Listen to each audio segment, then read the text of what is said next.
I'm Zac Erwin, Regional Livestock Specialist at University of Missouri Extension. This video is in response to some comments I got the other day about a previous post talking about various ways to get through hay shortages. Many of you know that are part of North Missouri, we've experienced quite a bit of a drought late in the fall. Didn't get a lot of fall rain. Hay's become in short supply. I've gotten a lot of questions through my office about ways to extend the hay supply going forward. This is using a liquid product, like I mentioned the other day, to enhance the flavor or make cows eat some forage at which they normally wouldn't eat. And so today we're using straw. It could be say some rye hay that got too mature and their cows aren't wanting to eat.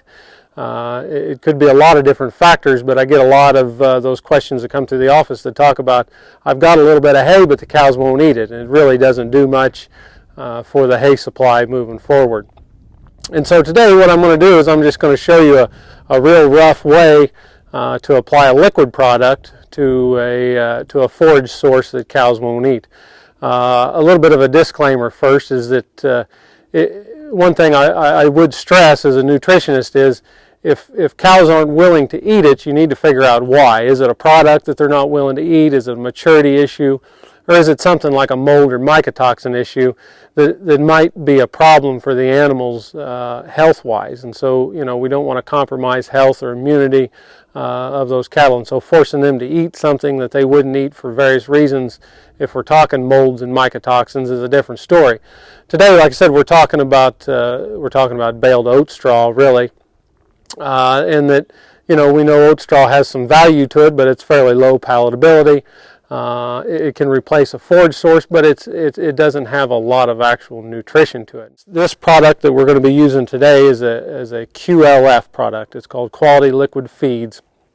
I purchased it through our local MFA. There's a lot of liquid feeds out there, a lot of various ones that can do the trick. This is just the one that I picked for this demonstration purpose. And so you'll see what I've got behind me here is a plastic tank with an aluminum frame on it. Most of these come from the food industry.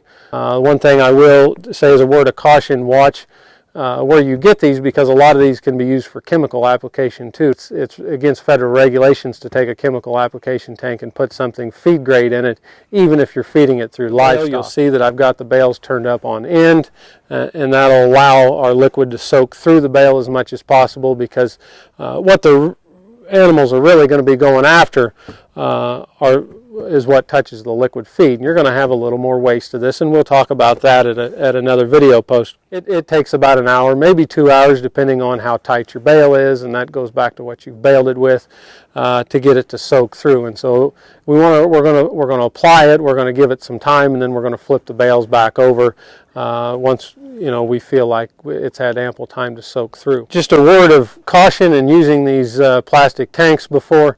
The very first thing you ever want to do before you start running anything out is to take the cap off. You will get quite a bit of pressure going through these tanks, and if you don't do that, you can sure collapse a tank and run one in a hurry.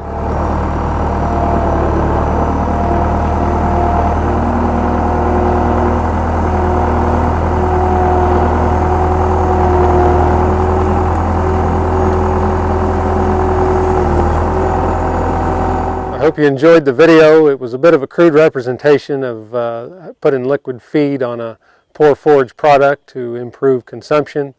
Feel free to reach out to me via Facebook or through the website, email, and phone through the office.